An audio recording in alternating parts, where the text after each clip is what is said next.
ಸೋಮಾರಿತನ ಮೈಗೂಡಿದಾಗ, ಯಾವುದಕ್ಕೂ ಚೈತನ್ಯವಿಲ್ಲದಾಗ ಅಂತ ಜೀವನಕ್ಕೆ ಬೆಲೆ ಸಿಗುವುದೇ? ಖಂಡಿತ ಇಲ್ಲ. ಸೋಮಾರಿತನದಿಂದ ಮೈಗೊಡವಿ ನಿಲ್ಲಲು, ನಿರಾಸೆಯಿಂದ ದೂರವಾಗಲು, ಸದಾ ಚೈತನ್ಯದ ಚಿಲುಮೆಯಾಗಲು ಪ್ರತಿದಿನದಂತೆ ಇಂದು ಸಹ ಕಲಿಯೋಣ ಯೋಗಾಸನಗಳನ್ನ ಇಂದಿನ ಯೋಗ ವಿಭಾಗದಲ್ಲಿ. ನಮಸ್ತೆ.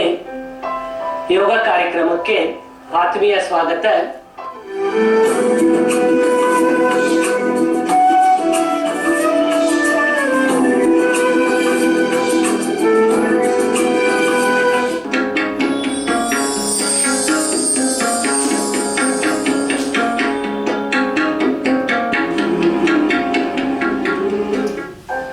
ಯೋಗವನ್ನ ಪ್ರತಿದಿನ ಅಭ್ಯಾಸ ಮಾಡುವುದರಿಂದ ಪ್ರೀತಿಯುಕ್ತ ಜೀವನ ನಿಮ್ಮದಾಗುತ್ತದೆ.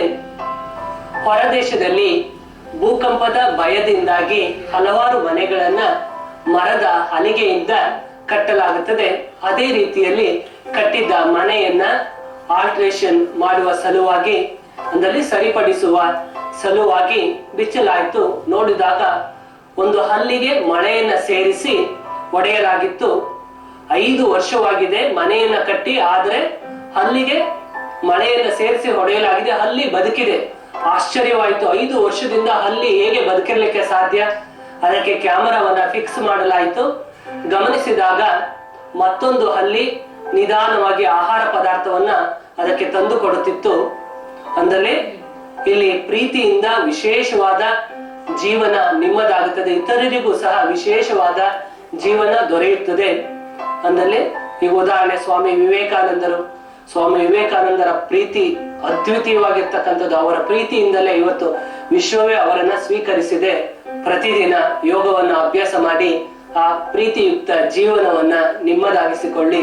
ಈಗ ಆರೋಗ್ಯಕ್ಕೆ ಸಹಕಾರಿಯಾಗುವ 2 ಅಮೂಲ್ಯ ಆಸನಗಳನ್ನು ನೋಡೋಣ. ಆಸನಗಳ ಅಭ್ಯಾಸಕ್ಕೆ ಸರಳ, ಪ್ರಯೋಜನಗಳು ಬಹಳ. ಮೊದಲನೆಯದಾಗಿ ಪಾದಾಂಗುಷ್ಟಾಸನ. 2ನೆಯ ಪ್ರಕಾರ ಕಾಲುಗಳನ್ನ 1 ಅಡಿ ದೂರದಲ್ಲಿ ಅಳವಡಿಸಿ ಕೈಗಳನ್ನ ಭುಜಕ್ಕೆ ನೇರವಾಗಿ ಮುಂದೆ ತನ್ನಿ. ನಿಧಾನವಾಗಿ ಉಸಿರನ್ನು ಹೊರಗಡೆ ಬಿಡುತ್ತಾ ಮುಂದೆ ಬಾಗಿ ಹೆಬ್ಬೆರಳುಗಳನ್ನ ಹಿಡಿಯಿರಿ. ಮತ್ತೆ ಉಸಿರನ್ನು ಹೊರಗಡೆ ಬಿಡುತ್ತಾ ನಿಧಾನವಾಗಿ ಮಂಡಿಗಳನ್ನ ಮುಂದೆ ತನ್ನಿ. ಮಂಡಿಗಳನ್ನ ಮೊಣಕೈಗಳಿಗೆ ಸೇರಿಸಿ ಈ ರೀತಿಯಲ್ಲಿ ತಲೆಯನ್ನು ಮೇಲೆ ತನ್ನಿ. ದೀರ್ಘವಾದ ಉಸಿರಾಟವಿರಲಿ. ಈ ಆಸನವನ್ನ ಅಭ್ಯಾಸ ಮಾಡುವಾಗ ಎಚ್ಚರಿಕೆ ವಹಿಸಬೇಕಾದ ಮುಖ್ಯ ಅಂಶಗಳು ಅಂದರೆ ಕಾಲುಗಳ ಮಧ್ಯೆ 1 ಅಡಿ ಅಂತರವನ್ನ ಅಳವಡಿಸಿರಬೇಕು. ಮಂಡಿಗಳನ್ನ ಭಾಗಿಸಿ ಮೊಣಕೈಗಳಿಗೆ ಸೇರಿಸಿ. ಸಾಧ್ಯವಾಗುವುದಿಲ್ಲ ಅಂತಕ್ಕಂಥವ್ರು ಮಂಡಿಗಳನ್ನ ಮೊಣಕೈಗಳ ಹತ್ತಿರಕ್ಕೆ ತಂದಲ್ಲಿ ಸಾಕು, ಪೂರ್ಣ ಪ್ರಯೋಜನವನ್ನ ಪಡೆಯಬಹುದು. ಈ ಆಸನವನ್ನ ಅಭ್ಯಾಸ ಮಾಡುವುದರಿಂದ ನರಗಳ ಶಕ್ತಿಹೀನತೆ ದೂರವಾಗುತ್ತದೆ. ವಿಪರೀತ ಮಂಡಿಯ ನೋವಿಗೆ ಮತ್ತು ಕುತ್ತಿಗೆಯ ನೋವಿಗೆ ಉತ್ತಮವಾದ ಆಸನ. ಪುಷ್ಟದ ಭಾಗದ ಅತಿ ಕೊಬ್ಬಿನ ಅಂಶ ಕರಗುತ್ತದೆ. ಉಸಿರನ್ನು ತೆಗೆದುಕೊಳ್ಳುತ್ತಾ ನಿಧಾನವಾಗಿ ಕಾಲುಗಳನ್ನು ನೇರ ಮಾಡಿ, ನಿಧಾನವಾಗಿ ಕೈಗಳನ್ನು ಮೇಲೆ ತನ್ನಿ. ಉಸಿರನ್ನು ಹೊರಗಡೆ ಬಿಡುತ್ತಾ ನಿಧಾನವಾಗಿ ಕೈಗಳನ್ನು ಕೆಳಭಾಗಕ್ಕೆ ತನ್ನಿ. ತಾಡಾಸನ ಸ್ಥಿತಿಗೆ ಬನ್ನಿ. ವಿಶ್ರಾಂತಿಯನ್ನು ಕೊಡಿ. ಮುಂದಿನ ಆಸನ ಉತ್ಥಾನಾಸನ. 2ನೆಯ ಪ್ರಕಾರ ನಿಧಾನವಾಗಿ ಕೈಗಳನ್ನು ಹಿಂದೆ ತನ್ನಿ. ಹಸ್ತಗಳನ್ನು ಸೇರಿಸಿ ಕೈ ಬೆರಳುಗಳನ್ನ ಇಂಟರ್ಲಾಕ್ ಮಾಡಿ. ಅಂದ್ರೆ ಹಸ್ತಗಳನ್ನ ಸೇರಿಸಬೇಕು, ಕೈ ಬೆರಳುಗಳನ್ನ ಇಂಟರ್ಲಾಕ್ ಮಾಡಿರ್ಬೇಕು. ಉಸಿರನ್ನು ಹೊರಗಡೆ ಬಿಡುತ್ತಾ ಮುಂದೆ ಬಾಗಿ, ಮತ್ತೆ ಉಸಿರನ್ನು ಹೊರಗಡೆ ಬಿಡುತ್ತಾ ನಿಧಾನವಾಗಿ ಕೈಗಳನ್ನ ಮೇಲೆ ತನ್ನಿ.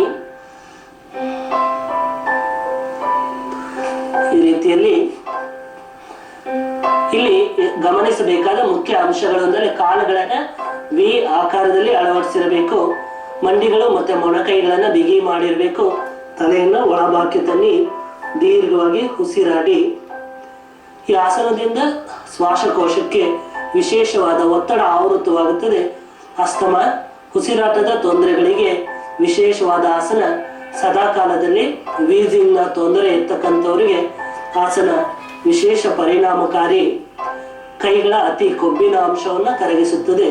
ಜೋತು ಬಿದ್ದಿರುವ ಹೊಟ್ಟೆ ಮತ್ತು ಎದೆಯ ಭಾಗದ ಮಾಂಸಖಂಡಗಳನ್ನು ಈ ಆಸನ ದೃಢಗೊಳಿಸುತ್ತದೆ. ನಿಧಾನ ಉಸಿರನ್ನು ಹೊರಗಡೆ ಬಿಟ್ಟು ಕೈಗಳನ್ನು ಕೆಳಭಾಗಕ್ಕೆ ತನ್ನಿ. ನಿಧಾನವಾಗಿ ಉಸಿರನ್ನ ತೆಗೆದುಕೊಳ್ಳುತ್ತಾ ಮೇಲೆ ಬನ್ನಿ. ಕೈಗಳನ್ನ ವಿಶ್ರಾಂತಿ ಸ್ಥಿತಿಗೆ ತನ್ನಿ. ಉತ್ಕಟಾಸನ. ನಿಧಾನವಾಗಿ ಕೈಗಳನ್ನ ಭುಜಕ್ಕೆ ನೇರವಾಗಿ ಅಳವಡಿಸಿ, ಹಸ್ತಗಳನ್ನ ಸೇರಿಸಿ, ಕೈ ಬೆರಳುಗಳನ್ನ ಸೇರಿಸಿ, ಕುತ್ತಿಗೆ ಹಿಂಬಾಕಿ ಅಳವಡಿಸಿ, ಉಸಿರನ್ನ ಹೊರಗಡೆ ಬಿಡುತ್ತಾ ನಿಧಾನವಾಗಿ ಕಾಲುಗಳನ್ನ ಬಾಗಿಸಿ, ಬಲ ಮೊಣಕೈಯನ್ನ ಎಡಮಂಡಿಗೆ ಸೇರಿಸಿ ಈ ರೀತಿಯಲ್ಲಿ ಅಳವಡಿಸಬೇಕು. ದೀರ್ಘವಾಗಿ ಉಸಿರಾಡಿ 60 ಸೆಕೆಂಡ್ಗಳು. ಈ ಆಸನವನ್ನ ಅಭ್ಯಾಸ ಮಾಡುವಾಗ ಕಾಲುಗಳು ವಿ ಆಕಾರದಲ್ಲಿ ಅಳವಡಿಸಿರಬೇಕು. ಮಂಡಿಗಳು ಸೇರ್ಪಡೆಯಾಗಿರಬೇಕು. ಉಸಿರಾಟ ದೀರ್ಘವಾಗಿ ಇರಬೇಕು. ಗೋಡೆಯ ಸಹಾಯವನ್ನು ಪಡೆದು ಸಹ ಈ ಆಸನವನ್ನ ಅಭ್ಯಾಸ ಮಾಡಬಹುದು. ಈ ಆಸನವನ್ನ ಅಭ್ಯಾಸ ಮಾಡುವುದರಿಂದ ದೊರೆಯುವ ಮುಖ್ಯ ಪ್ರಯೋಜನಗಳೆಂದರೆ ಹಸಿರು ಊದಿನ ನಾಳಗಳು ಬರುವುದಿಲ್ಲ, ಇದ್ದಲ್ಲಿ ದೂರವಾಗ್ತವೆ. ನಿಧಾನವಾಗಿ ಉಸಿರನ್ನ ತೆಗೆದುಕೊಳ್ಳುತ್ತಾ ಮೇಲೆ ಬನ್ನಿ. ಕೈಗಳು ಕೆಳಭಾಗಕ್ಕೆ ನಿಧಾನವಾಗಿ ಕೆಳಭಾಗಕ್ಕೆ ತನ್ನಿ. ವಿಶ್ರಾಂತಿಯನ್ನು ಕೊಡಿ. ಹಾಗೆ ವಿರುದ್ಧ ದಿಕ್ಕಿನ ಅಭ್ಯಾಸ.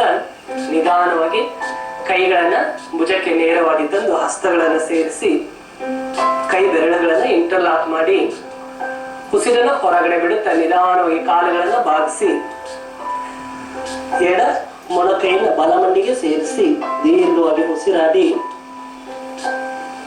ಕುಳಿತು ಕೆಲಸ ಮಾಡುವವರಿಗೆ ಅತ್ಯುತ್ತಮವಾದ ಆಸನ. ಕುತ್ತಿಗೆ, ಭುಜದ ಹಿಡಿತ, ನೋವು ಈ ತೊಂದರೆಗಳು ಬರುವುದಿಲ್ಲ, ಇದ್ದಲ್ಲಿ ದೂರವಾಗ್ತವೆ. ಮೊಣಕಟ್ಟಿನ ತೊಂದರೆಯನ್ನು ದೂರ ಮಾಡುವಲ್ಲಿ ಆಸನ ಸಹಕಾರಿಯಾಗುತ್ತದೆ. ಉಸಿರನ್ನ ತೆಗೆದುಕೊಳ್ಳುತ್ತಾ ನಿಧಾನವಾಗಿ ಮೇಲೆ ಬನ್ನಿ.